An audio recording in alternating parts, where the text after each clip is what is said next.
मोहतरम दोस्तों, आज के इस वीडियो में हम आपको एक खातून का ऐसा वाक़या बताने वाले हैं जिसे सुनकर आप हैरान रह जाएंगे।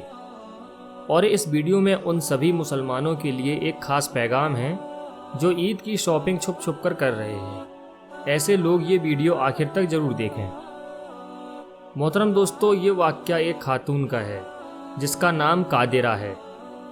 उन्होंने अपना एक वाक़या बताया है जिसको सुनने के बाद हमें लगा कि इसके बारे में आपको भी बताना चाहिए। मोहतरम दोस्तों, वो खातून कहती हैं कि मैं 2-4 दिन से ईद पर सूट लाने के बारे में सोच रही थी। कल सुबह जब मुझे मौका मिला तो मैं बुर्का पहनकर किसी को बताए बगैर ईद का सूट लेने के लिए घर के पास वाले बाजार में पहुंच गई। आगे वो कहती हैं, मैं घर से थोड़ी ही दूर चली थी कि एक बुर्का पहने खातून मेरे पास आ गई और मुझसे सलाम करके धीरे से बोली, बहन 2 दिन से मेरे घर में किसी ने कुछ भी नहीं खाया है। मेरे शौहर एक ऑटो ड्राइवर हैं। हम लोग तो अच्छे से खाते पीते थे, मगर अभी इस लॉकडाउन की वजह से बेरोज़गार हो चुके हैं और महीने भर से कुछ भी नहीं कमाया है। कुछ दिन तो जैसे तैसे करके हमने गुजारा कर लिया, लेकिन अब हमारे घर में कुछ भी नहीं बचा है और मांगने में भी बेहद शर्म आती है, मगर अब करें तो करें क्या। इतना कहकर वो औरत रोने लगी। मैंने महसूस किया कि ये औरत तो सच में परेशान है। वो अपनी बात कहने में बेहद झिझक रही थी और शर्मा रही थी और उसके रोने में भी बेइंतहा शर्म थी। ये मंजर देखकर मैंने फ़ौरन ही अपने पर्स से 50 रुपये निकालकर उस औरत को दे दिया और मैं वहाँ से चली गई अपना ईद का सूट लाने के लिए। उसके बाद मैं एक दुकान पर पहुँच गई।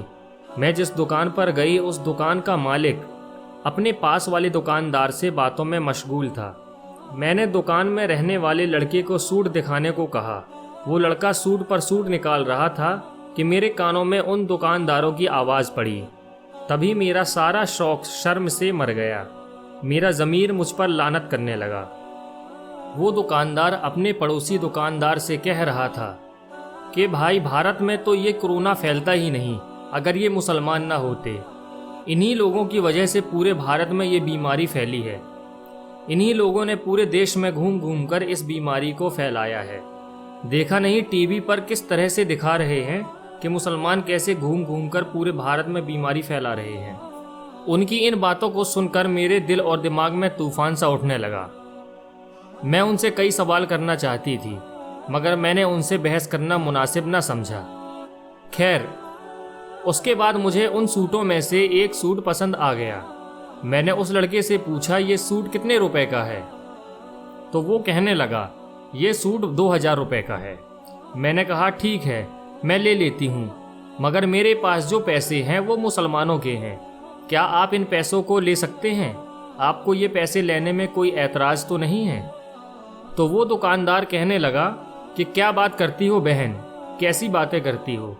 नोट तो नोट होते हैं। भारतीय रिजर्व बैंक के नोट भारत सरकार के नोट हैं, क्यों ना लेंगे?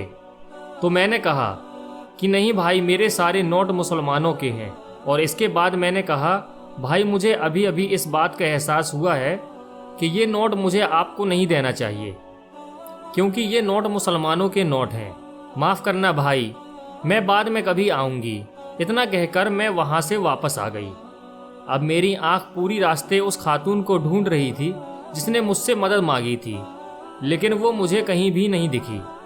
फिर जब मैं अपने घर वापस गई तो मैंने देखा कि मेरे बच्चे उस खातून को खाना खिला रहे हैं। मुझे देखते ही बच्चे बोले, अम्मी, ये अब्बा के दोस्त की अहलिया है। अब्बा इनके लिए खाने पीने का सामान लेने गए हैं। ये देखकर मैंने अल्लाह का शुक्र अदा किया और कहा कि अल्लाह, तूने मेरी सुन ली, नहीं तो मैं ज़िंदगी भर खुद को माफ़ नहीं कर पाती। और फिर मैंने फ़ौरन अपने पर्स से 2000 रुपये निकाल कर अपने शौहर को दे दिया और बाज़ार जाकर कुछ और राशन ले आइए और गरीबों में तकसीम कर दीजिए। दोस्तों, आज यही हकीकत है। आज हर इंसान की हालत बहुत ख़राब है। लॉकडाउन की वजह से ये वक्त नए कपड़े पहनने का नहीं है। अल्लाह के वास्ते इस बार ईद पर शॉपिंग ना करें और इन्हीं पैसों से गरीब, मिस्कीन, ज़रूरतमंद लोगों की मदद करें। इसी के साथ दोस्तों आज की हमारी वीडियो का इख्तिताम होता है।